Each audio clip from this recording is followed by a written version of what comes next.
తిరుమల తిరుపతి దేవస్థానములలోని శ్రీ వెంకటేశ్వర స్వామి వారి దైనందిన సేవలు మరియు దర్శన వేళల వివరాలు. ఐఎంటీ ఇన్ఫర్మేషన్స్ కు స్వాగతం. ఏప్రిల్ 25, 2026.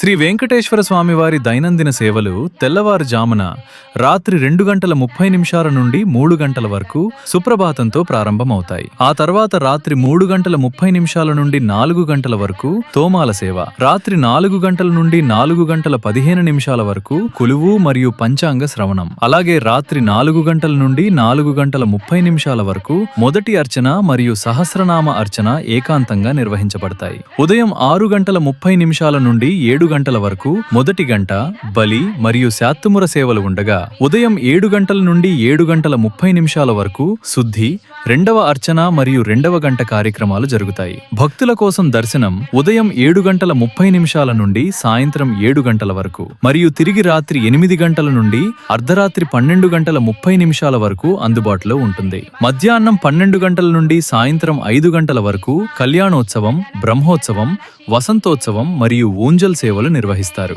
సాయంత్రం 5:30 నుండి 6:30 వరకు సహస్ర దీపాలంకరణ సేవ జరగగా, సాయంత్రం 7 నుండి రాత్రి 8 వరకు శుద్ధి, రాత్రి కైంకర్యాలు మరియు రాత్రి గంటన సేవలు ఉంటాయి. చివరగా అర్ధరాత్రి 12:30 నుండి 12:45 వరకు ఏకాంత సేవకు ఏర్పాట్లు చేసి, అర్ధరాత్రి 12:45 ఏకాంత సేవతో స్వామివారి దైనందిన సేవలు ముగుస్తాయి. అయితే ప్రత్యేక రోజులలో మరియు పండుగ సమయాలలో ఈ వేళలలో మార్పులు ఉండవచ్చని గమనించాలి. ఇలాంటి మరిన్ని విశేషాల కోసం ఇట్స్ మై తిరుపతిని ఫాలో చేయండి.